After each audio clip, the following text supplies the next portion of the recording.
Qual o seu nome completo? Marlon Lopes Pide. O senhor é natural de que estado? Sou natural de Goianésia, estado de Goiás. Qual o seu estado civil? Casado. A data do seu nascimento? 20/10/1954. O nome dos seus pais? Agêncio Lopes da Silva e Tegla Pide da Silva. O seu endereço atual? Rua Inácio de Araújo, número 20, apartamento 31, São Paulo, São Paulo. Atualmente, quais os seus meios de vida? Eu ainda tenho fazenda, pecuarista.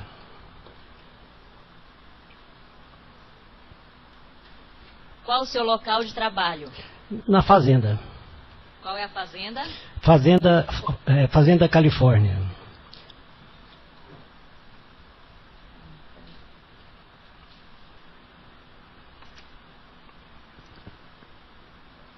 Qual o endereço da Fazenda Califórnia? É uma no Rio Cajazeira, município de Tupiranga.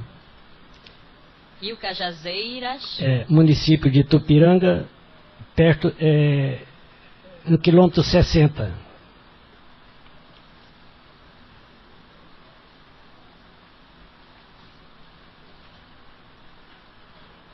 Município é Itupiranga, né? É.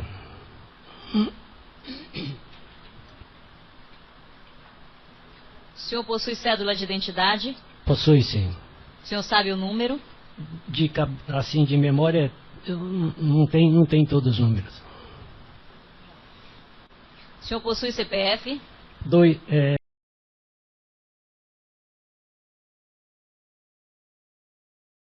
O senhor possui carteira nacional de habilitação? Possui, sim. O senhor possui título de eleitor? Possui, sim. O senhor possui carteira de trabalho? Não, senhora.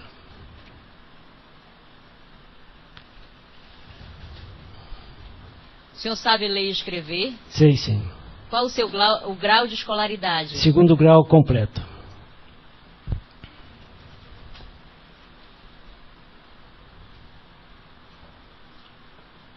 O senhor já foi preso ou processado outra vez, sem ser por este processo? Não, senhora, só por esse mesmo, só esse.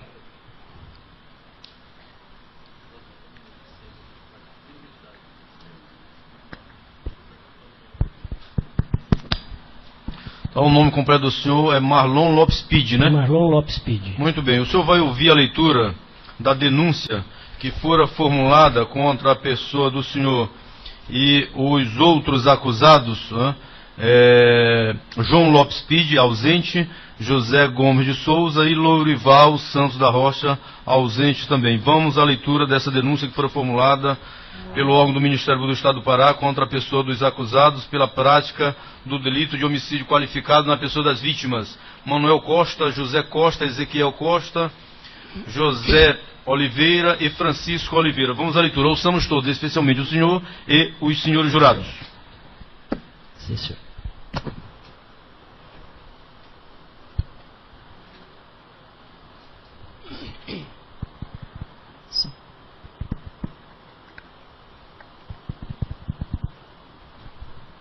O promotor de justiça desta comarca de Marabá, representante legal do Ministério Público no uso de suas atribuições e consupedâneo na peça informativa em anexo, vem com todo respeito à presença de Vossa Excelência denunciar Marlon Lopes Pide, brasileiro, solteiro, agropecuarista, residente nesta cidade, cito na folha 28, quadra 31,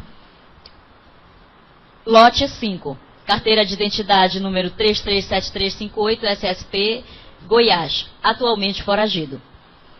João Lopes Pide, brasileiro, estado civil, profissão e domicílio ignorados, irmão do primeiro denunciado, também foragido. José Gomes de Souza, brasileiro, estado civil, profissão e domicílio ignorados, também foragido. Lourival Santos da Rocha, brasileiro, casado, 32 anos, maranhense, filho de José Rodrigo da Silva e Joaquim Santos da Rocha, residente na Fazenda Califórnia 3. Pelos fatos delituosos que passa a expor. Consta dos autos de inquérito policial que no dia 11 de setembro do ano passado, uma quarta-feira, Lourival Santos da Rocha, capataz da Fazenda Califórnia 3, localizada à margem esquerda do rio Itacaiunas, e distante de Marabá 100 quilômetros, de propriedade de Marlon Lopes Pide, dirigiu-se até o escritório da fazenda situado na folha 28, quadra 31, lote 5, com o objetivo de comunicar que a referida área estava sendo alvo de invasões, lá encontrando somente Marlon, quando este lhe respondeu que iria tomar as providências cabíveis junto às autoridades competentes e que, para lá, se deslocaria no dia 13 de setembro, sexta-feira.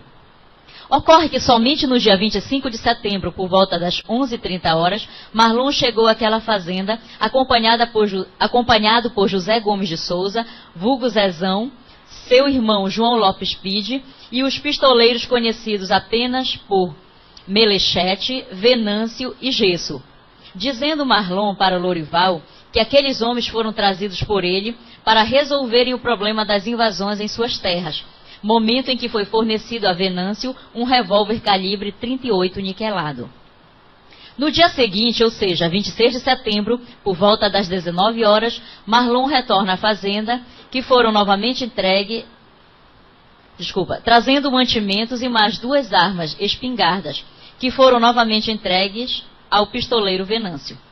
Já no dia 27 de setembro, referidos elementos deram início à sua empreitada criminosa, saindo na caça de suas vítimas, Manuel Barbosa da Costa, José Barbosa da Costa, Ezequiel Pereira da Costa, laudos em anexo, José Pereira de Oliveira, Tuíno, e Francisco Oliveira da Silva.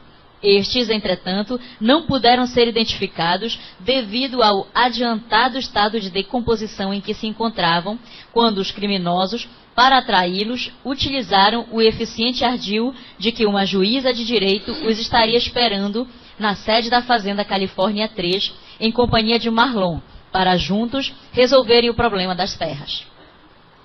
Quando todas as vítimas já estavam reunidas na sede daquela fazenda, por volta das 17 horas desse mesmo dia, 27 de 9 de 85, foram amarradas, torturadas, queimadas e, por consequência, assassinadas pelos pistoleiros contratados por Marlon.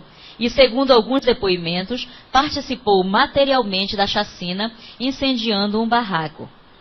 Logo em seguida à consumação do fato criminoso, os cadáveres daquelas inocentes vítimas foram atirados no rio Itacaiunas, tendo sido encontrados pelos policiais, amarrados em cordas de nylon e com pedras presas em suas extremidades, revelando assim a brutalidade com que agiram os homicidas.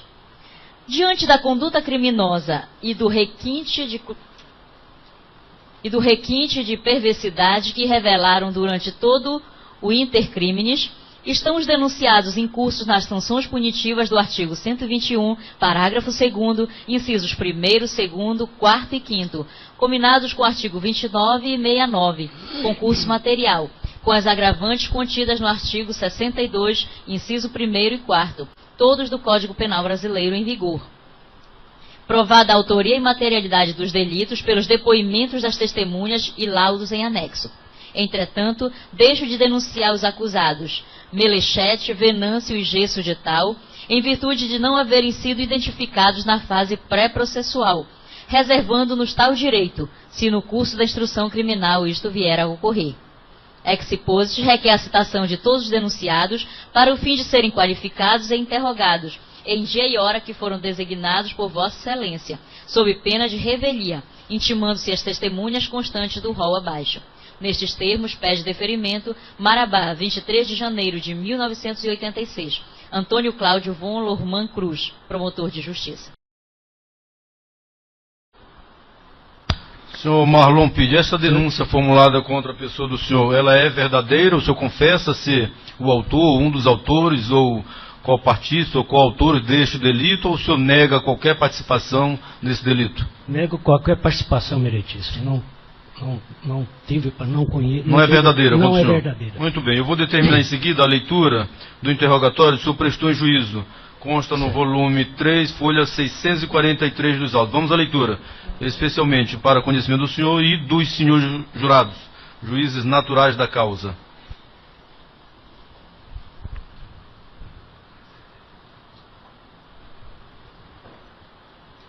Aos 2 dias do mês de maio do ano de 2006, às 13h30, nesta cidade de Santa Isabel do Pará, no foro da Sala de Audiência da 2ª Vara Penal, onde se achava o meritíssimo juiz de direito, respondendo pela 4ª Vara, Dr. Ricardo Felício Scaff, comigo, diretor de secretaria, ao final nomeado.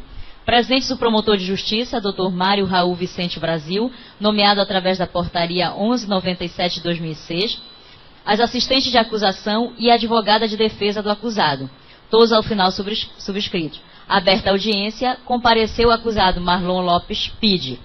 As perguntas, após cientificado da acusação, respondeu que o interrogando nega a prática delituosa descrita na denúncia. O interrogando esclarece que, à época dos fatos, era proprietário da Fazenda Califórnia 1, no Rio Cajazeiras, 60 quilômetros de Marabá. O interrogando esclarece também que, à época dos fatos, era proprietário da Fazenda Califórnia 2, no município e comarca de Paragominas, com 2.600 hectares. O interrogando esclarece que também, à época dos fatos, era proprietário de uma fazenda no quilômetro 18 da Transamazônica, com 460 hectares. O interrogando esclarece que adquiriu as referidas propriedades rurais em decorrência do trabalho realizado em Serra Pelada na década de 80.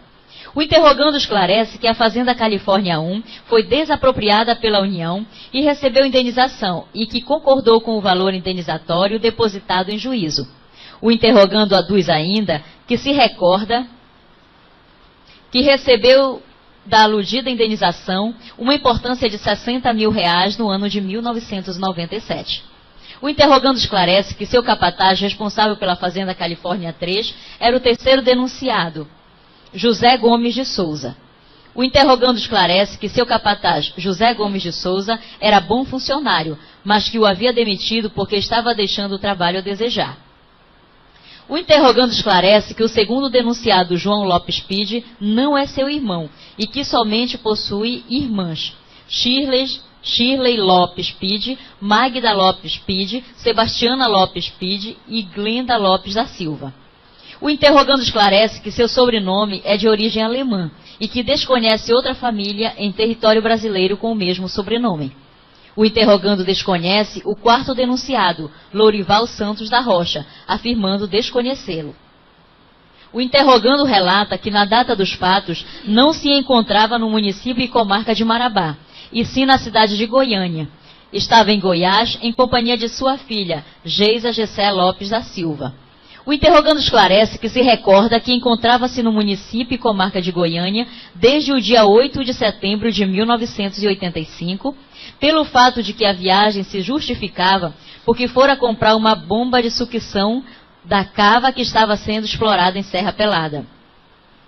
O interrogando esclarece que desde essa data nunca mais retornou para o município e comarca de Marabá, em virtude da acusação que lhe é feita, e ainda pela notoriedade, inclusive no cenário internacional, que o caso em deslinde tornou na mídia escrita e televisiva. O interrogando desconhece os pistoleiros Mechelete, Venâncio e Gesso, que teriam sido contratados supostamente pelo terceiro denunciado José Gomes de Souza, vulgo Zezão, para dar início à empreitada criminosa que culminou com o falecimento das vítimas. O interrogando esclarece que não tinha conhecimento se o terceiro denunciado, José Gomes de Souza, portava arma de fogo no interior de sua propriedade rural. O interrogando esclarece que a sua propriedade rural, conhecida como Fazenda Califórnia 3, nunca foi invadida por poceiros, justificando pelo próprio fato de que a aludida propriedade ficava próximo ao batalhão do Exército. O interrogando esclarece que somente tomou conhecimento da cena criminosa descrita na denúncia por meio da mídia impressa. O interrogando nega a existência do meio ardil e eficiente para atrair as vítimas para a sede da Fazenda Califórnia, de que uma juíza de direito os estariam esperando para resolver o problema da invasão das terras. O interrogando esclarece que, à época dos fatos, ajudou inúmeras pessoas, inclusive avalizando títulos junto a instituições financeiras na comarca de Marabá, sendo certo que sofreu execuções de títulos extrajudiciais, as quais foram todas quitadas. O interrogando relata que a época dos fatos era propriedade de uma caminhonete D20 cor branca, cabine simples e que não era utilizada pelo terceiro denunciado, José Gomes de Souza, porque possuía carro próprio.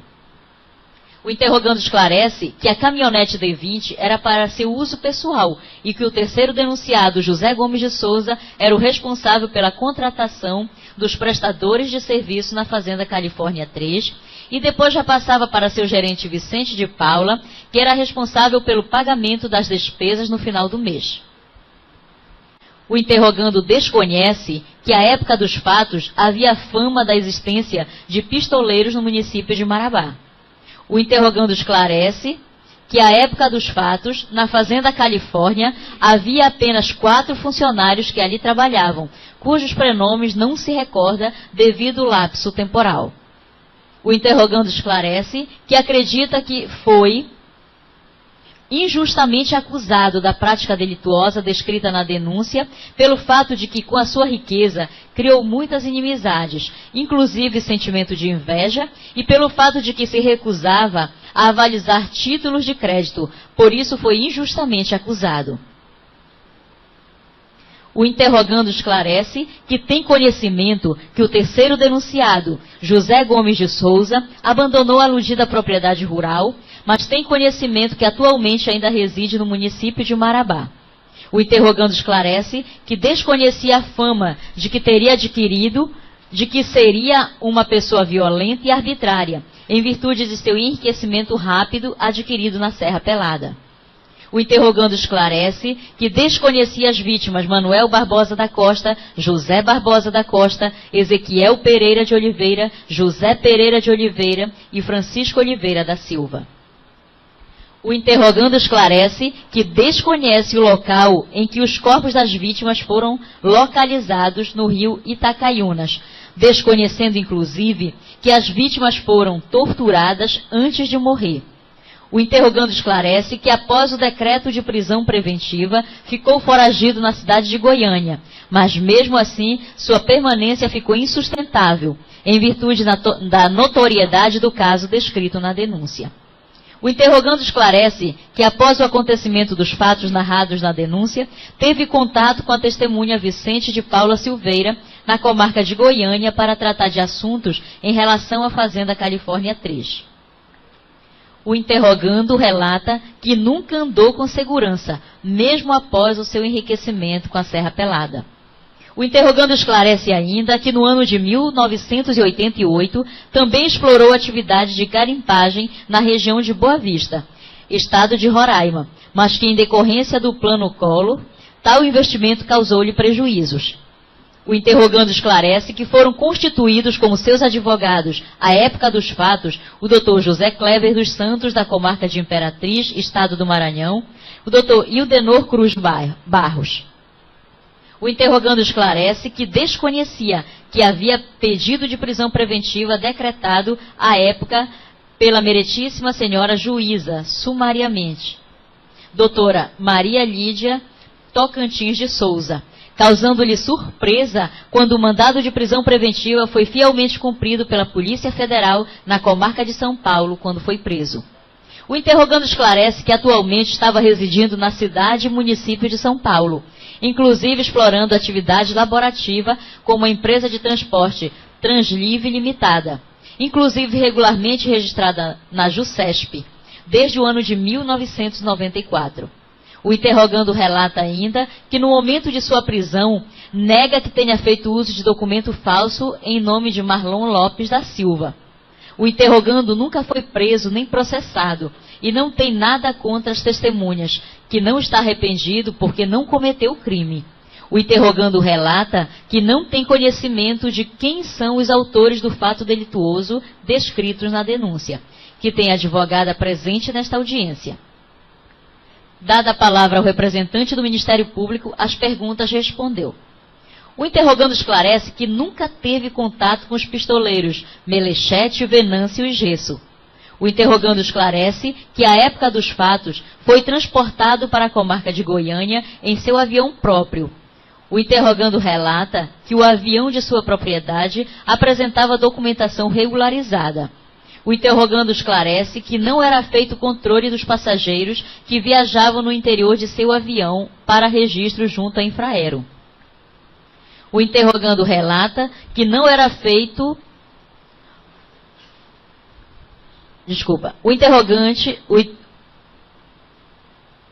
O interrogando esclarece que seu avião decolou do aeroporto de Serra Pelada em direção ao aeroporto de Goiânia.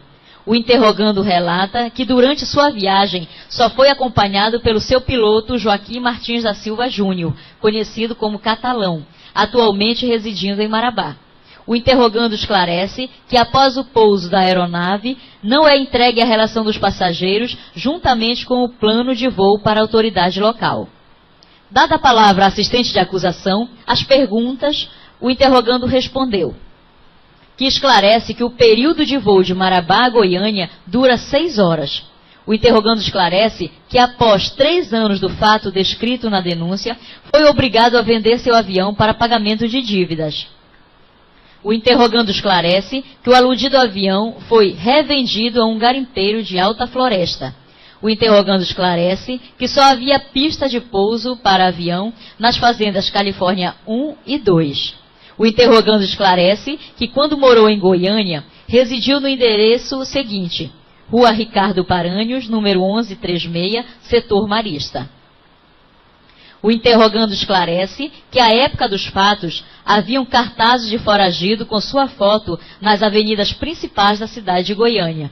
O interrogando esclarece que a única informação de que tinha conhecimento, por meio de seus advogados, é que não poderia retornar a Marabá em virtude da sua própria segurança pessoal e de seus familiares.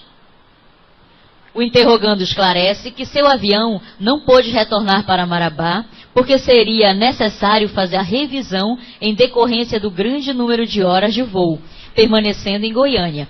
O interrogando apenas se recorda que um dos confrontantes da Fazenda Califórnia 3 era o Exército Brasileiro. O interrogando não se recorda se sua fazenda fazia confronto com a Fazenda Maravilha, ou se era do proprietário Rubens Carlos Neves. O interrogando não se recorda qual era o quilômetro exato que se localizava a Fazenda Califórnia 3. O interrogando esclarece que antes de adquiri-la, a aludida propriedade rural era conhecida como Fazenda Tiririca. O interrogando esclarece que a aludida propriedade rural foi adquirida no ano de 1983, inclusive sendo administrada pelo terceiro denunciado, José de Souza Gomes. O interrogando esclarece que sua Fazenda Califórnia não era conhecida como Fazenda Princesa. O interrogando esclarece que sua caminhonete D20 foi adquirida no município de Mirassol, estado de São Paulo, mas depois foi revendida com a documentação de Goiânia, cuja placa não se recorda. O interrogando esclarece que o veículo que era utilizado por Zezão era de sua utilidade, uma caminhonete D20 cor azul, placa de Marabá. O interrogando esclarece que, à época dos fatos, possuía um escritório, possivelmente na folha 28. Dada a palavra à assistente de acusação, doutora Elicele Costa Abidoral, OAB 12314, Pará, às suas perguntas o interrogando respondeu que nega que tenha conhecimento de que foi avisado por um funcionário de prenome Lourival de que a Fazenda Califórnia 3 foi invadida. O interrogando esclarece que no seu escritório em Marabá havia linha telefônica cujo prefixo não se recorda. O interrogando esclarece que não se recorda que, à época dos fatos, esteve na fazenda de Rubens Carlos Neves solicitando que lhe fosse emprestado um veículo automotor. O interrogando esclarece que seus funcionários, que ali ficavam em seu escritório, eram os funcionários Vicente e Carlos Alberto da Silva. O interrogando não tem conhecimento que a testemunha Rubens Carlos Neves tenha procurado seu escritório para tentar reaver o seu veículo que havia sido emprestado. Dada a palavra à defesa do acusado, as perguntas, o interrogando respondeu que nega que tenha sofrido qualquer chacina no interior da Fazenda Califórnia 3, apesar de ser injustamente acusado pelo representante do Ministério Público. Dada a palavra ao Ministério Público, o mesmo assim se manifestou que seja remetido ofício à administração do aeroporto, onde o acusado alega ter pousado no dia 8/9/1985, a fim de que informe se houve a relação das pessoas que estavam no interior do avião Cessna 210, prefixo PT IJU, assim como demais informações sobre o material que o avião carregava como carga, em caso positivo. Dada a palavra à assistente de acusação, a mesma assim se manifestou. Requer que seja oficiado ao DETRAN para que informe que, se entre o período de 1985 a 1986 havia algum veículo tipo em nome do acusado, assim como seja oficiado ao DETRAN do Maranhão, para que o mesmo informe a propriedade do veículo citado às folhas 14 dos autos, citado pela testemunha de acusação como sendo F1000, placa FA 5634, provavelmente de cor preta cinza, possivelmente do ano de 1994 ou 1995. Requer ainda seja oficiada a Companhia Telefônica de Marabá para que informe a quem pertence o número de telefone e o endereço em que estava instalada a linha telefônica, citada pela testemunha de acusação Rubens, cujo prefixo era a época, ou seja, o ano de 1985, 321-1331. A advogada de defesa se manifestou nos seguintes termos: reitero o pedido de folhas 597 a 601 dos autos e folhas 2/11 do apenso do pedido de revogação de prisão preventiva. Deliberação e audiência. Regularizados os autos presentes, torne-me conclusos para a decisão. E nada mais havendo, mandou o meritíssimo juiz encerrar este termo, que lido e achado conforme vai devidamente assinado por todos. Senhor Marlon Lopes Pídio, o senhor confirma esse interrogatório, o senhor prestar em juízo? Foi prestado em juízo, sim. Confirma? Confirmo. Muito bem, então em fase da confirmação, o juiz não tem mais pergunta a formular ao acusado, o acusado está à disposição das partes. A acusação, a assistência e os advogados aqui presentes. Pela ordem, doutor Rui Barbosa, doutor Marco Apolo e os outros têm a palavra.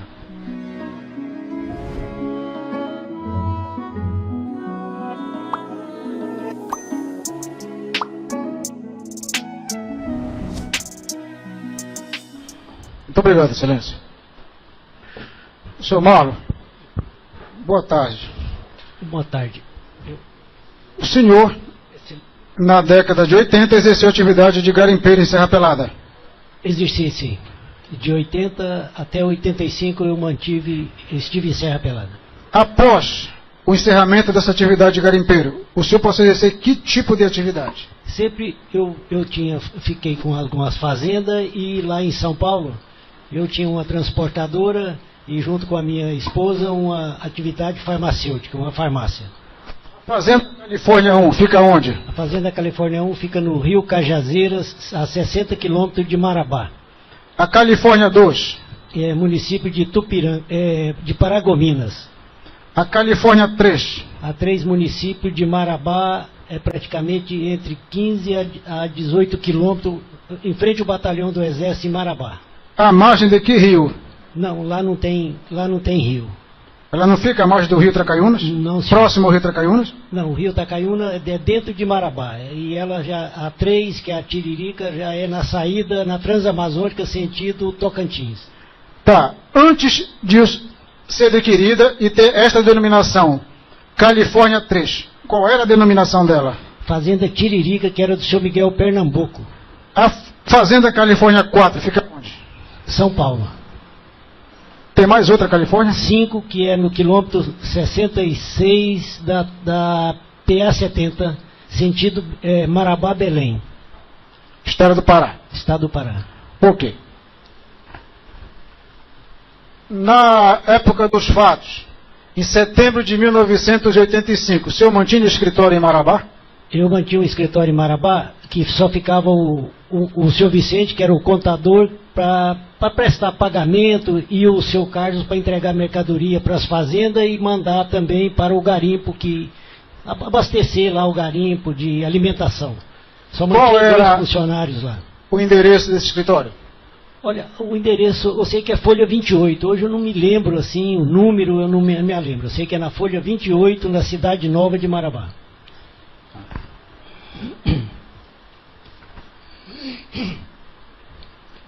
Conheceu a área da Fazenda Maravilha?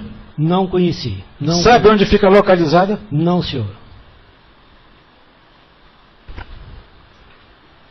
Após o fato, setembro de 85, o senhor foi para onde?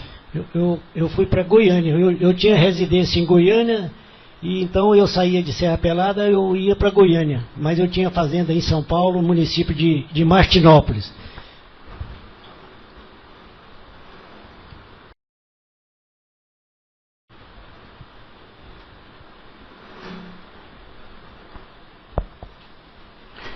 Quem era que tomava conta desta Fazenda Califórnia 3?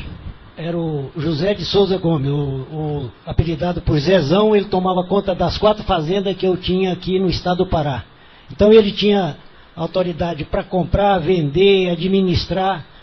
Tudo ele tinha autoridade para fazer, para ele decidir e prestar conta comigo, e eu avisava para o Vicente fazer pagamento e entrega de mercadoria.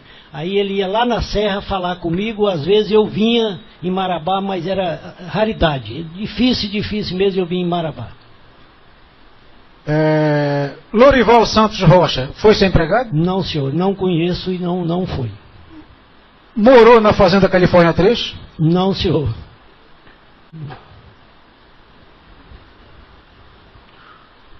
O José Gomes de Souza, Zezão, tinha autonomia para permitir que alguém ficasse na fazenda? Ele tinha autonomia para comprar, vender, determinar serviço, cerca, demitir, vender gado. Ele tinha toda a autoridade no sentido fazenda, as 4 fazendas, ele que mandava, em máquina, equipamento, ele tinha toda a autonomia. O senhor foi preso quando? Eu fui preso em 14 de março de 2005. Aonde? Em São Paulo. Em que circunstâncias? Eu estava na porta do meu escritório, que eu tinha um escritório lá, escritório simples, lá em São Paulo, na Avenida 24 de Maio, e aí a Polícia Federal chegou, e eu estava com o meu funcionário, o contador Josimar, nós estávamos até tomando um cafezinho, embaixo do prédio, chegou 2 policiais federais, e sacou a arma e me apontou para mim e para o Josimar. Senhor Marrom Lopes Pide? Eu falei, sim, senhor. Aí eu vi que ele estava com crachá, que era a Polícia Federal. Ele disse, o senhor está preso. Vamos até a sua casa. Eu disse, mas em que circunstância? Aí ele tirou um papel debaixo do braço, que estava assim. Aí que me explicou que era devido a um problema de Marabá, assim, se eu tinha conhecimento. Eu falei, eu tenho conhecimento, eu tenho um processo lá. Mas eu não sabia que eu estava com mandado de prisão, porque em 88, até 88 foi relaxada a minha prisão preventiva. Aí eu fiquei tranquilo, pensei que sempre mandava advogado aqui em Marabá, perguntava para o doutor Idenor, não, está tudo bem, tudo bem. Fiquei muito surpreso quando fui preso em 2005. Até aí eu não sabia que já tinha sido decretada minha prisão preventiva. O senhor está dizendo aqui que desde o fato não mais retornou a Marabá. Não retornei. Por que razão? Eu não retornei porque era muita pressão, inclusive assim que aconteceu o fato, tanto a imprensa e algumas pessoas, meu pai também reclamava porque alguém chegava lá ficava falando muita besteira, muita coisa, e muitas pessoas me aconselhavam a não vir, que eu estava com risco de vida, que em Serra Pelada também eu tive que abandonar os trabalhos lá, deixei tudo lá, deixei só na mão de empregados, e não retornei. E sempre o delegado Valdo me comunicou, foi em Goiânia, me comunicou, falou, é melhor você ficar afastado até resolver esse fato, foi lá perguntar para mim, e eu não tinha conhecimento do que tinha acontecido. Aí eu me afastei, fiquei em Goiânia até um certo tempo, até em 85, 86, 87. Mas era muita pressão, uma vez esparramaram cartazes na cidade lá, onde eu tinha um escritório, que eu levei uma vida normal em Goiânia, assim, mesmo depois eu fiquei sabendo que tinha sido decretada a minha prisão preventiva, eu continuei trabalhando em Goiânia, adquiri uma outra fazenda lá em Uruaçu, mas aí devido a essa pressão, eu tive que ir embora para São Paulo, porque minha família, muito pressionada, muita gente ia atrás de mim, muita pressão, principalmente nesse sentido, para mim não vir aqui no Pará. Onde minhas fazendas aqui foi tudo em decadência. senhor está dizendo que foi orientado pelo delegado Valdo, não é isso? Sim, senhor. A não retornar para Marabá. É, porque ele foi lá muito apressado. Ele foi lá onde? Em Goiânia. Foi na sua casa em Goiânia? Foi na minha casa em Goiânia. Em que época ele foi lá? Já era outubro, novembro, outubro para novembro. Eu não recordo mais ou menos assim, mas foi antes do Natal, foi antes de novembro. Ele foi fazer o que na sua casa? Ele foi na minha casa para querer esclarecer, para me esclarecer negócio de fazenda, da onde que era o Itacaiúna, que eu nem conhecia o Itacaiúna, eu conhecia o Rio Cajazeiro, mas nunca subi no Rio Ele Cajazeiro. tomou seu depoimento? Não, senhor. Por que razão? Que ele ia me intimar para mim vir a Marabá, a época para mim vir em Marabá. Após ter prisão preventiva decretada, ele foi até sua presença? Foi. Mais uma vez, levou, mas eu não vi porque ele estava com papel lá e disse que já tinha um mandado de prisão, que era para mim retornar em Marabá. Aí eu pus ele em contato com o meu advogado, eles conversaram, que eu fiquei de vir para Marabá e aí depois meu pai mesmo me aconselhou, meus amigos, a situação que está em Marabá você não pode ir lá, não vá, e eu fiquei nesse impasse. Ele foi só? Não, tinha mais dois, mas eu não me lembro quem era, não me lembro. Não sei também, não tive conhecimento de nomes, não tive.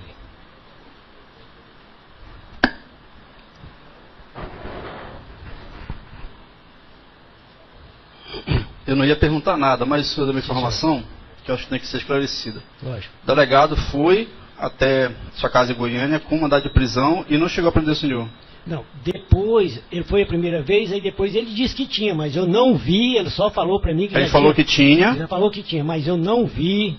Aí conversei com ele, aí o meu advogado... que era Essa segunda vez, quando foi que ele foi?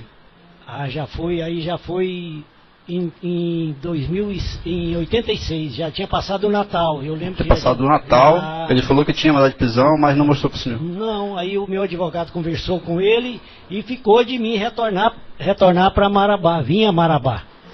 Mas aí, com o passar do tempo, com meus amigos, todo mundo, olha, não vai, que a situação lá é séria, os comentários é sério. Eu vou fazer uma pergunta que é óbvia, sem obrigação de fazer. O senhor pagou para esse delegado para não ser preso? O senhor subornou ele para não ser preso? Não, senhor. Não, senhor. Obrigado, excelência. O depoente está à disposição de seus advogados, doutores Oswaldo Serrão e seus colegas.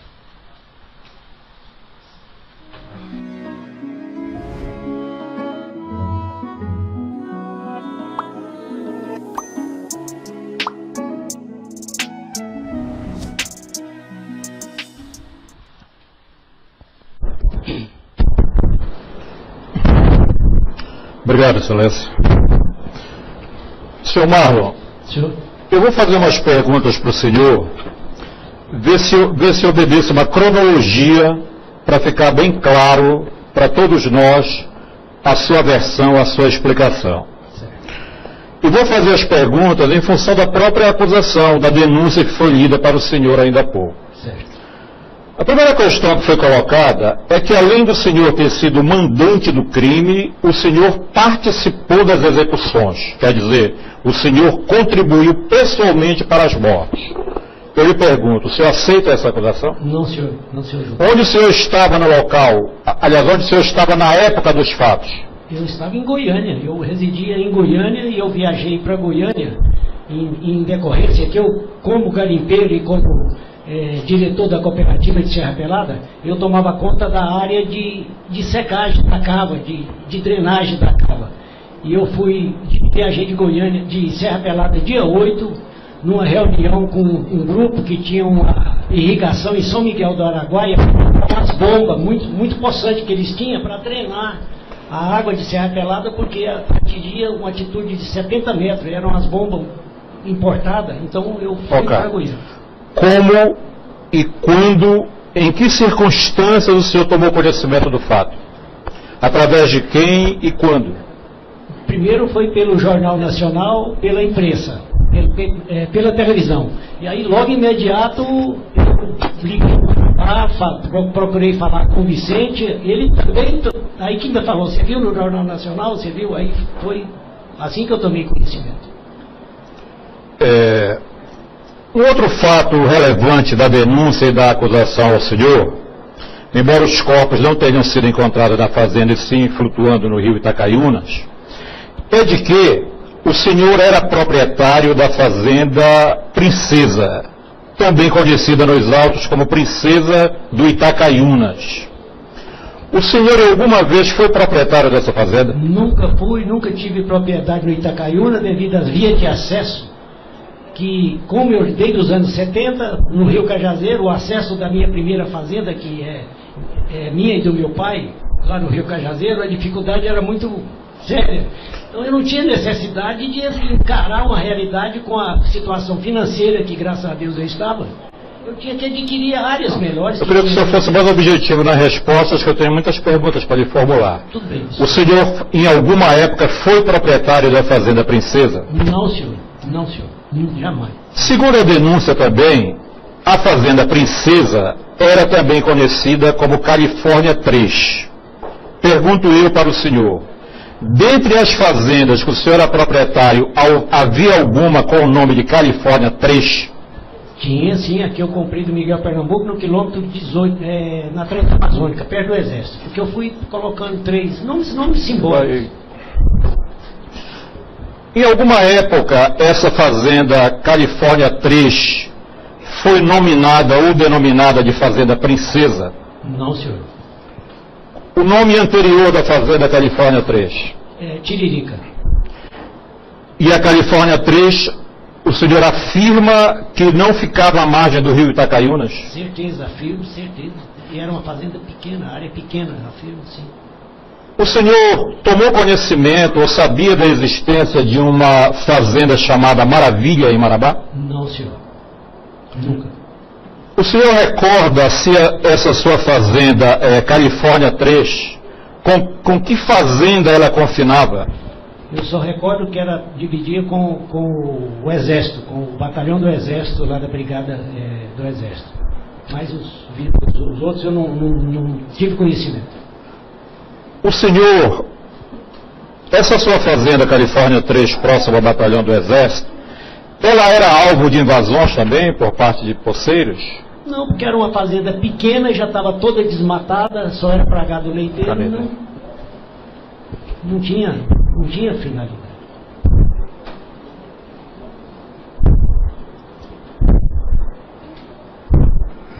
Agora vamos para a sua família. O senhor está sendo acusado de, além de mandante, ter participado pessoalmente, dentre outras pessoas como o Lourival e o João, que havia também um irmão seu que está sendo processado, chamado João Lopes Pide. A pergunta é a seguinte: o senhor tem algum irmão homem? Não, senhor doutor. Nunca tive irmão. Eu tenho 4 irmãs. Eu sou o irmão mais velho e mais 4 irmãs. O senhor é sabedor de que alguém, eventualmente, em Marabá, se intitulava seu parente, ou mais precisamente seu irmão? Não, assim, diretamente mesmo, por conhecimento, não. O senhor não tem, enfim, um irmão homem? Não. Muito menos com esse nome? Não tenho. Nessas suas 5 fazendas, não é isso? Sim, aqueles conflitos, ainda que mínimos, aquelas desinteligências, poceiros, etc., o senhor, em alguma época, chegou a pedir a intermediação de um juiz de direito que fosse até a sua fazenda negociar com os poceiros? Jamais, doutor. Não, porque nunca houve, nunca teve invasão na fazenda alguma, nenhuma. Nada. Dentre os acusados das mortes está exatamente o João, que era seu gerente à época. Você acabou de dizer que era o responsável pela administração de todas as suas fazendas. João não, Zé. Aliás, o Zezão, né? Zezão, José de Souza Gomes. E o senhor disse também que ele havia sido demitido pelo senhor. Eu tenho 2 perguntas para lhe fazer sobre este ponto. A primeira, aliás 3, o senhor confirma que demitiu? Seja objetivo para... Confirmo. Essa demissão dele foi antes ou depois dos fatos? Foi antes, em questão de... Ele foi numa festa, numa agropecuária, teve uma bebedeira, uma farra, e ele causou um problema sério lá. E, inclusive, aí meu pai até me orientou, meu filho, a situação é muito crítica. Aí eu chamei muita atenção, ele ficou muito agressivo, querendo ele e um amigo dele, Joaquim Bezerra Bonfim, eles não admitiram. Ele estava muito autoritário. Aí eu demiti, pedi para ele que em 30 dias para passar a gerência da fazenda, os acontecimentos, contar gado, contar tudo e passar para um novo gerente, que ele não sentiu bem, inclusive não quis tomar providência para passar a fazenda, abandonou praticamente, eu tive que tomar intervenção disso aí. Então ele se sentiu muito chateado, muito chocado com isso, porque eu não admitia aquilo, porque eu tinha muitos funcionários. Se eu desse a chance para ele do erro que ele fez, doutor, eu fiquei muito eles me cobravam muito, porque o Zezão era praticamente um ídolo, ele mandava em 4 fazendas aqui. Eu não podia aceitar o deslize dele. Inclusive em Serra Pelada eu tinha eu trabalhava com 1000 garimpeiros, eles começaram a me cobrar isso, entendeu? Quando da demissão dele, ele teve alguma reação com o senhor? Qual foi a postura que ele adotou? Ele ameaçou? O que é que ele fez? Ele ameaçou e não admitiu, mas ele já tinha uma fazendinha dele aqui perto do Bom Jesus, que eu tinha ajudado ele a comprar, já tinha um gadozinho, ele, até antes de acontecer essa farra dele lá na exposição, esse incidente, ele estava dando mais assistência para os objetivos dele do que praticamente. Eu já tinha sido cobrado isso pelo meu pai, pelos alguns amigos.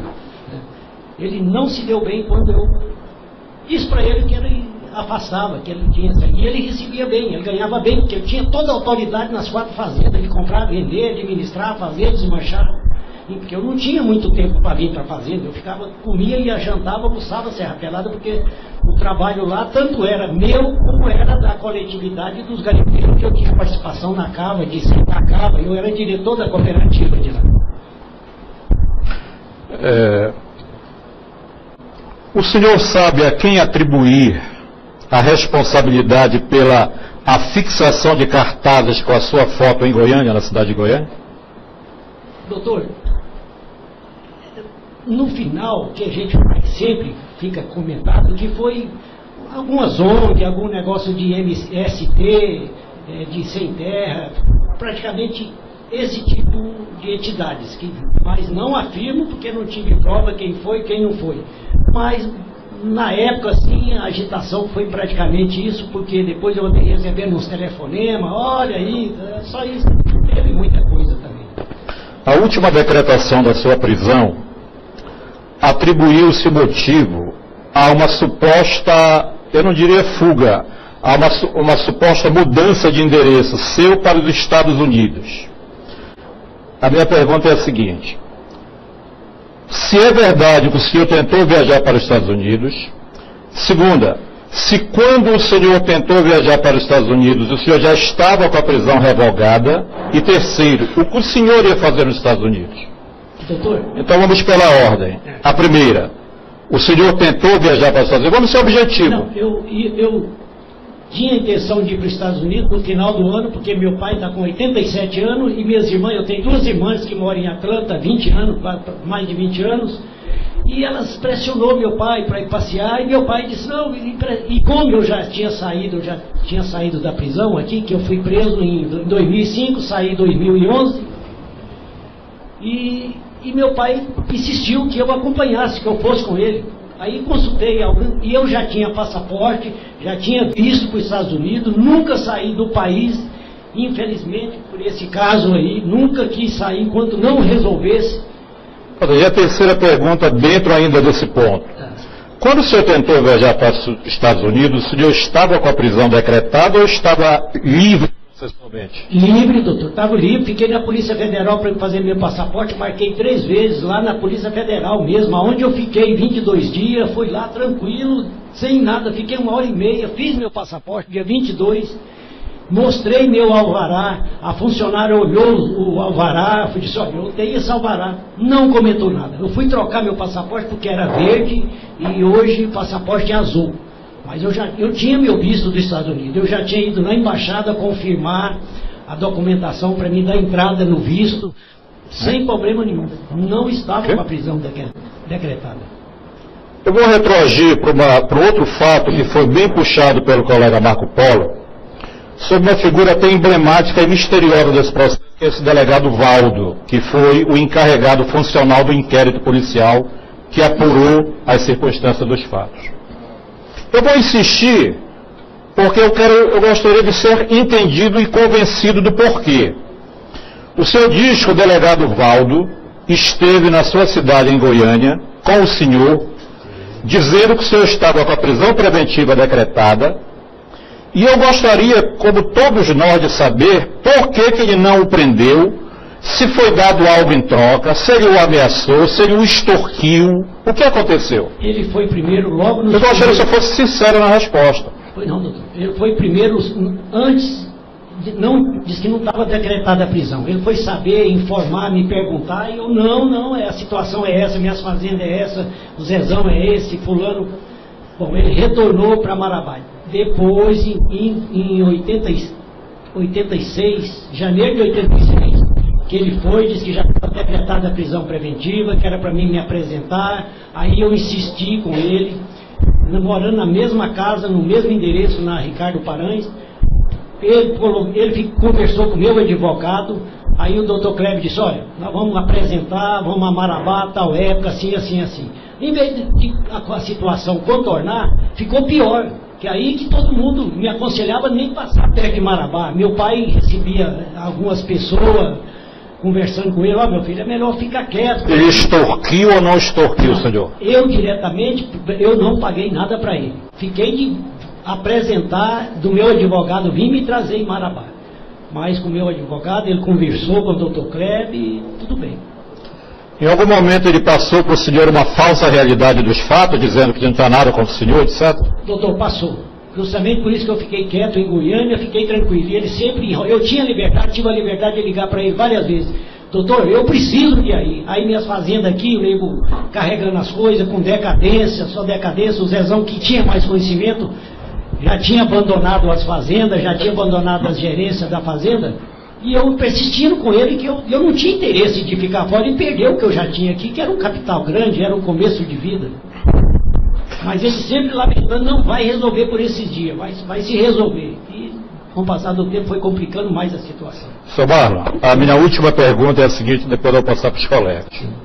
Esse processo tem aproximadamente 28 anos de tramitação. Eu lhe pergunto, que prejuízos financeiros, familiares, emocionais o senhor teve ao longo desse tempo? Não, prejuízo financeiro, isso é o de menos, mas familiares foi muito difícil para mim. Principalmente perdi uma irmã, graças a esse fato. A minha irmã caçula, a gente era muito chegado, depois que eu fui preso, então a situação piorou muito, que ela vinha aqui e finalmente ela contraiu o câncer, acho que graças a essa distorção toda. Aí foi o tempo que eu estava preso. Para mim foi uma perca muito grande, e tudo bem, mas perca financeira, essa é incontável, mas tudo bem, isso é coisa que acontece. Mas familiarmente, minha família houve um desencontro muito grande, eu era um esteio de casa, fiquei abalado. Meu pai, não sei nem como que até hoje... Quantos anos tem seu pai? 87 anos. Mas... ela faleceu e eu não a vi, que eu estava preso, não teve. Seu Marlon, a pergunta que tem para fazer ao senhor é muito simples.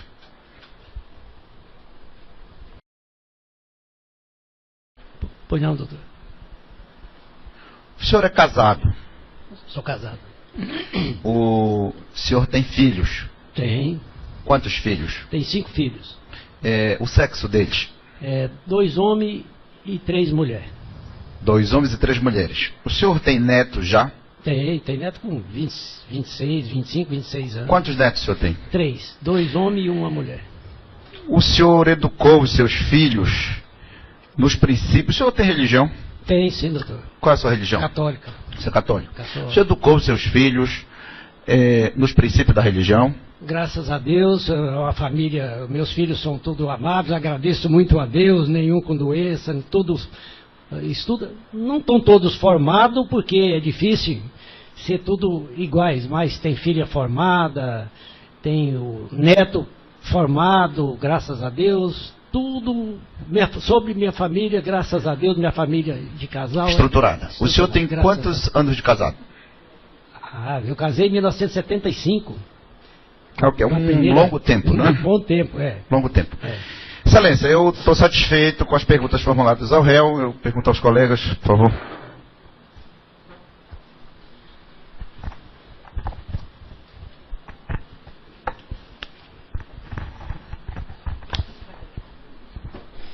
Seu Marlon ou Marlon, né?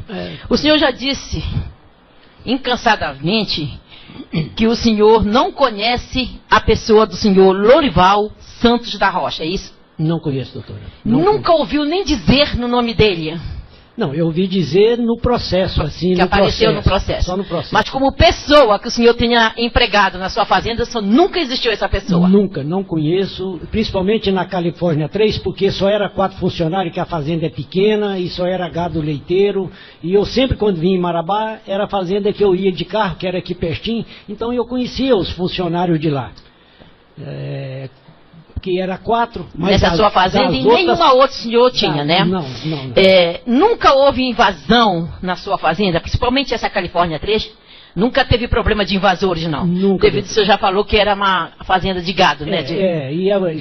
Como essa Califórnia 3 era uma fazenda de 400 e poucos hectares, perto de Marabá, já desmatada, nunca houve. A de Paragomina era uma fazenda mais ou menos grande, também nunca houve invasão, nada. Eu não tenho mais perguntas, excelência. Mais um, patrono? Algum dos senhores jurados desejam perguntar ao acusado aqui presente? Microfone ao jurado.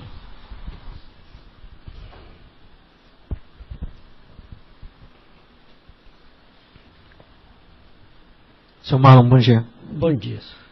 O senhor disse que o senhor pouco frequentava Marabá? Eu pouco frequentava o Marabá devido às ocupações em Serra Pelada. Certo. Da sua fazenda Califórnia 2, tem acesso por estrada para a Califórnia 3? Tem, mas é bem distante, porque a Califórnia 2 é no município de Paragominas. E de avião, eu só ia de avião praticamente, nunca fui de carro, devido à distância, que dava praticamente uma hora de voo. E de carro é quase o dia todo ou mais. O senhor saberia explicar como é que o delegado sabia a sua residência em Goiânia?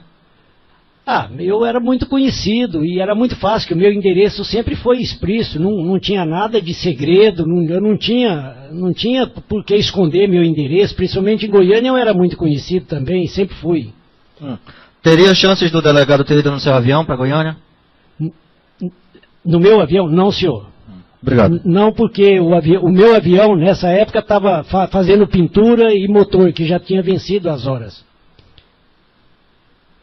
Algum outro jurado deseja usar a palavra? Fazer pergunta ao acusado. Não havendo manifestação por parte dos senhores demais jurados, eu vou suspender a sessão pelo período de 40 minutos. Em seguida, retornaremos já com os debates. Ressaltando-se aos jurados o dever da incomunicabilidade. Suspensa a sessão.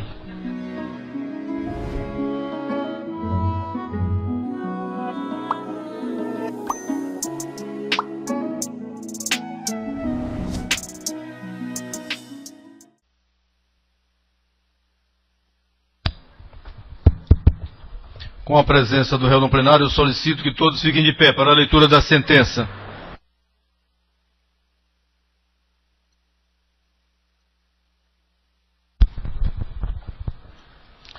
Sentença, vistos, etc. Submetidos os pronunciados. Marlon Lopes Pide, presente. Lourival Santos da Rocha, ausente. E João Lopes Pide, ausente. A julgamento pelo egrégio primeiro Tribunal do Júri da Comarca da Capital. O douto conselho de sentença acatou a tese da acusação de homicídio triplamente qualificado, exibido o artigo 121, parágrafo 2º, incisos 1, 3 e 4, combinado com o artigo 29 e 69 do Código Penal Brasileiro, reconhecendo por maioria de votos que os réus Marlon Lopes Pide e Lourival Santos da Rocha foram autores dos crimes em que foram vítimas Manuel Barbosa da Costa, José Barbosa da Costa, Ezequiel Pereira da Costa, José Pereira de Oliveira e Francisco Oliveira da Silva. Por maioria de votos, o douto Conselho de Sentença acatou a tese do Ministério Público de negativa de autoria em relação ao réu João Lopes Pide, pelo que o absolvo como absolvido tenho nos termos do artigo 492, inciso 2, letra B do Código de Processo Penal Brasileiro. Por consequência, revogo a prisão preventiva outrora decretada contra a pessoa do absolvido. Expeça-se também um competente contramandado de prisão em favor do absolvido João Lopes Pide. Considerando o reconhecimento pelo Conselho de Sentença das qualificadoras, a pena combinada ao crime passa a ser de 12 a 30 anos de reclusão. Considerando os critérios legais dos artigos 59 e 68, ambos do Código Penal Brasileiro, os réus Marlon Lopes Pide e Lorival Santos da Rocha agiram com culpabilidade em grau reprovável. Não possuem antecedentes criminais, são primários na forma da lei, possuem personalidade normal e conduta social não avaliada nos autos. Os motivos, as circunstâncias e as consequências do crime lhes são desfavoráveis, sobretudo diante do resultado morte. Considero que as vítimas não concorreram para a prática do crime. Assim, fixo a pena base em 26 anos de reclusão em relação a cada uma das 5 vítimas, para o condenado Marlon Lopes Pide, e 26 anos de reclusão em relação a cada uma das 5 vítimas para o condenado Lorival Santos da Rocha, totalizando-se a pena base em 130 anos de reclusão para cada um dos condenados. Não existem nos autos circunstâncias agravantes, nem tampouco atenuantes. Também não existem nos autos causas especiais de aumento ou de diminuição de pena. Pelo exposto em razão da fundamentação acima, condeno o réu Marlon Lopes Pide a pena de 130 anos de reclusão e o réu Lorival Santos da Rocha, ausente, a pena de 130 anos de reclusão, que deverão ser cumpridas inicialmente em regime fechado, excevido o artigo 33, parágrafo 2º, letra A, do Código Penal Brasileiro, no sistema penitenciário do Estado do Pará. Penas estas que tornam definitiva, concretas e finais. Considerando que o réu Marlon Lopes Pide, presente, responde ao processo em liberdade, com a obrigação de comparecer aos atos do processo, conforme decisão proferida por este juízo, tendo comparecido à presente sessão de julgamento, concedo ao mesmo o direito de, querendo, apelar em liberdade da presente decisão. Considerando que o réu Lorival Santos da Rocha, ausente, tem contra si prisão preventiva decretada por este juízo, conforme folhas 3 e 5, 4 dos autos, e há bastante tempo encontra-se na qualidade de foragido, e em face ainda da presente condenação, e por vislumbrar a presença dos requisitos legais, na forma do artigo 312 e seguinte do Código de Processo Penal Brasileiro, mantenho a prisão preventiva do condenado Lorival Santos da Rocha para os fins de direito. Expesso o competente mandado de prisão contra o condenado, ora foragido, Lorival Santos da Rocha.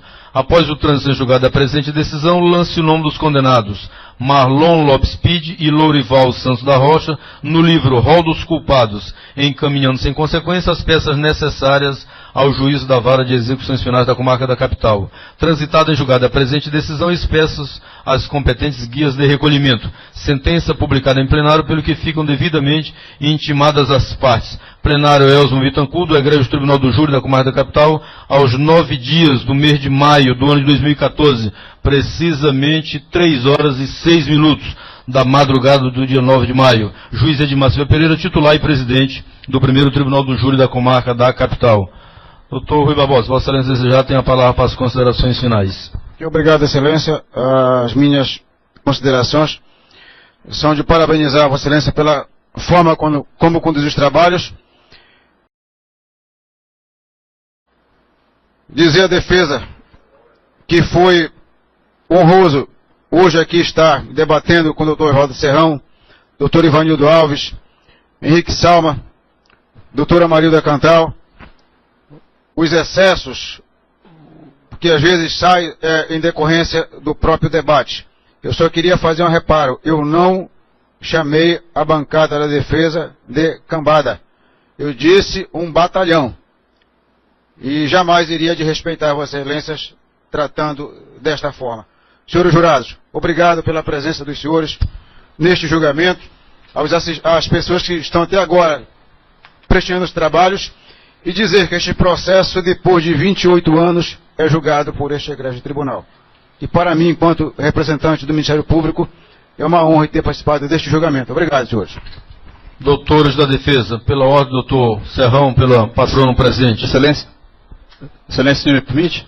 Doutor Edmar, o senhor me permite? Pois não, doutor, desculpa, doutor. Pois não, assistência, pois não. Eu queria comungar das palavras do doutor Rui Barbosa e aderir, fazer das palavras dele também as minhas palavras. Foi importante esse momento aqui. E queria só me dirigir um pouco à família das vítimas que estão aqui hoje, que esperaram esses 29 anos por esse momento. Eu sei que não traz os entes queridos delas de volta, mas considerando que elas vieram de Marabá, passaram esse tempo todo, eu acho que é importante lembrar esse sofrimento e desejar que essa decisão acalente um pouco o coração depois de tanto sofrimento. E isso, me despeço de todos e todas. Obrigado.